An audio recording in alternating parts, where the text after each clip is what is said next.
Hey guys, what's up, it's self-advertise there, and welcome to another Dying Light video once again.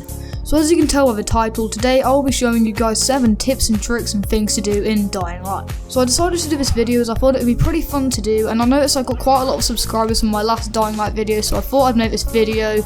Also, so that it'd just be very useful for those of you out there who get bored of Dying Light, and this video just gives you things to do and also tips and tricks to help you when playing the game.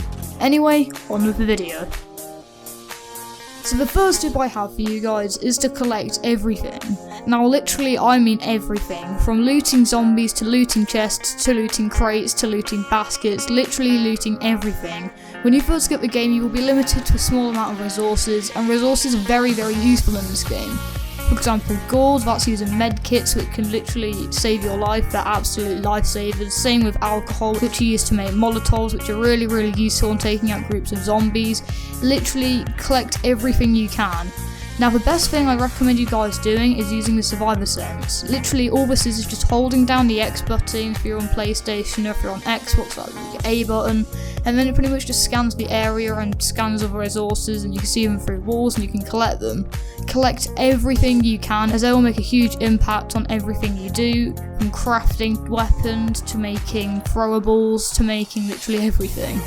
So on to the second tip. So the next tip isn't really a tip, it's just a thing to do, and I find this really fun to do. Now Dying Light is what it is, and there will be volatiles coming out at night time, and literally all it is going out at night time with friends and running around, escaping from volatiles, running about, and it's literally so fun. Now I actually had some pre-recorded gameplay, but I would have done this with friends, but none of my friends were actually online on the PlayStation at that time.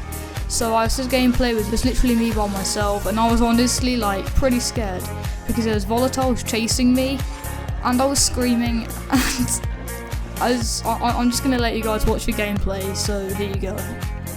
So as you're like about to see in a minute, Dying Light at night time and me just don't go well together. Okay, I don't even know what I just did. So I'm about to sleep, so then it will skip till night time. And then we're gonna go outside, and it's gonna be fun. No! Ah! I'm on fire! No!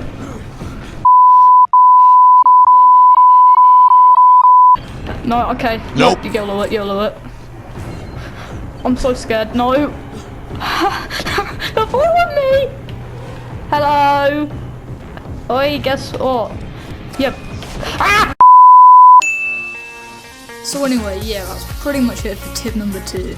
So on to tip number 3. So tip number 3 is take advantage of everything. I literally mean everything. Like take advantage of your surroundings. Like look around for gas tanks and like the little things you can throw at zombies. I can't really remember what they're called now, because there's like 2 different types. There's like the normal gas tank, which is like this red can, this like big red cylinder thing, which basically if you shoot it or fire an arrow at it or anything, it'll blow up, and it's extremely powerful.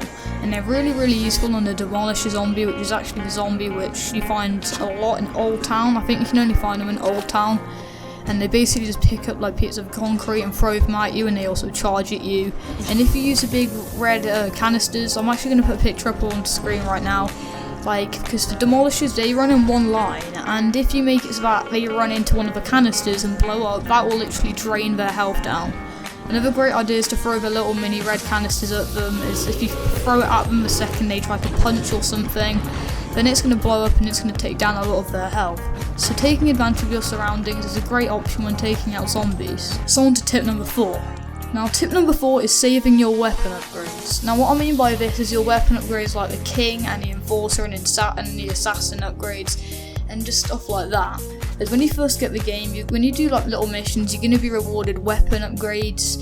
At first you're not going to be rewarded that many good ones, but once you start to progress more in the game, you're going to start getting more weapon upgrades for doing missions. And if you ever unlock one like the King, then save that until later on. As when you first get the game, you're not going to have the best weapons, and you really want to save this. It's really going to help out in the long run, and I understand how tempting it's going to be to use those King upgrades. As the King upgrade, it's the best weapon upgrade in the game, and for some weapons you can even put 3 of them on. and obviously when you first get the game, it's not really going to take much to kill the zombies, but once you progress more in the game, it's going to take a lot more, so saving those king upgrades is really going to help out, and you're not going to regret it at all, which obviously you really will regret it if you just spend all of them, so save your king upgrades until later on in the game, until you progress more. So on to number 5. Now once again, this one isn't a tip or anything, all it is just something to do. Now this is just going to be showing you guys a few of the Dying Light Easter eggs. And I'm not going to be showing you all of them, and there's about 20 or 30, I'm not too sure how many, but there is a lot of Easter eggs, and I'll be showing you guys my 4 favourite ones. First one being the Destiny Loot Cave Easter egg. Now this is just based off this Destiny thing, where basically on one of these maps there was this cave, and enemies would keep coming out, and then people would farm it, they'd kill them, and then they'd keep coming back and then taking all their stuff. And it was basically just known as the Destiny Loot Cave. Now it eventually got patched and they changed the spawns or something, and in Dying Light they've basically recreated this, where basically all you do is just go to this little destination on the map where I'll be showing you, and then I will see you guys in a minute once I get there. Okay, so we're now there, and as you can see there's a bit of wood here, and you want to climb over here and then swim through this water until you get into the little cave. So once you are there, like I've already done this before, but there will be unlimited, well not literally unlimited, but there will be quite a few zombies coming underneath this little crack in the wall, and once you've killed all of them, it will show this little bit of text up on the screen showing like patch 1 point something activated, I can't really remember what it was. And then you can loot all those zombies, and there's also going to be a hard difficulty chest which you can lockpick and take all the stuff out. Now you can do this over and over, but the zombies won't come out, like once you've already done it, the zombies won't come out underneath the cracks, but you can still keep them going back and forth to the chest. So on to the second Easter egg I'll be showing you. So for this Easter egg, I'll be showing you guys the Dancing Zombies Easter egg. Now this one's a bit weird, and all you need to do is just go to the destination on the map, and I actually had some live commentary recorded here, so I'll let you guys see it for yourself. So yeah, here you go. Okay, this guy seems a bit of a nutter. We are all in the most terrible danger. Please, don't ignore me. That's actually probably going to be a lot for it. Just calm down and tell me what's going on. This guy's mental. Okay, so I'm pretty sure we have to talk to him, so you have to do like a texting mission, and then you just literally dig in, then run over to the room and tell him about the electrics, and then the Easter egg starts. Get on with it. Okay, let's go. It's an adventure. Come on. Move now. I'm just gonna ditch him now. Alright. So I think we have to run into here. And then, yeah, we turn on this thing. And then music starts playing.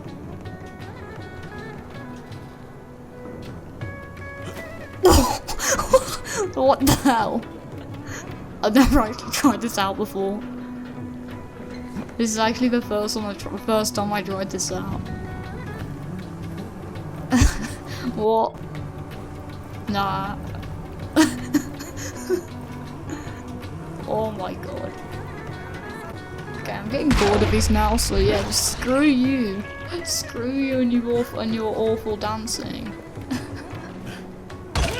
Okay, so now on to the final Easter egg, and for this Easter egg I'll just be showing you guys it looks quite a small one, but it's quite a cool one. I quite like it. Literally all it is just this location on the map, and it's literally right next to the first safe zone you unlock, and it's just simply a bakery. Now the bakery is just called Left for Bread. Now if you played a lot of zombie games like me, then you'll probably know what this is referring to. If you don't know what it means, then it's basically referring to this zombie game called Left for Dead. So yeah, that's literally it. It's quite a cool idea, Left for Bread. I mean, I quite like that, it's quite cool. It's a very small Easter egg, it's not exactly big, but it's just a little thing, and I thought it was quite funny of them adding it into the game. So for tip number 6, I'll be showing you guys how to get to the military base. Now it's just fairly easy to do, and as you can see I've just waypointed it on the map of whereabouts it is. So there actually is a safe zone in one of like the towers on like the pillars for the bridge. But to get the safe zone, the only way you can actually get that is by doing this little mission thing. So you actually have to get there.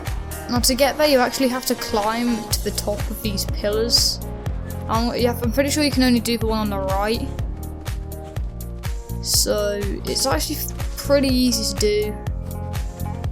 And at one point you actually have to climb inside of one of them and then climb up the ladders, as you can see which I'm doing here. And then go on to the other side. Climb up. Nearly there now. And then go to the other side again, and then we have to do this bit. This bit's actually really easy. This is probably the easiest bit. Literally just climbing up these different parts of metal. So we are pretty much there now. Now I'm actually going to go to the top here, and then climb up here, and then go on this little zip wire thing, because on the other side there's actually a hard difficulty crate we can lockpick. That's what I'm going to do here, so I'll be back in a minute.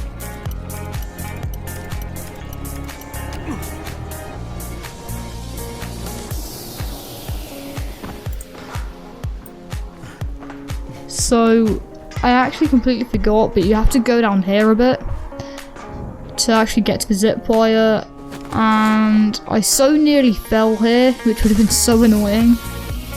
Luckily I didn't, and I just got to go straight down to the other side of the bridge, which is a military base. So I'm not actually gonna loot it all, as it just takes too long and it's actually getting to night time, and I don't you remember what happened earlier, so me and nighttime don't go well together. So anyway guys, that's pretty much it for this video. You can loot all of these police vans and stuff. So yeah, that's it for this video, so peace out, thanks for watching.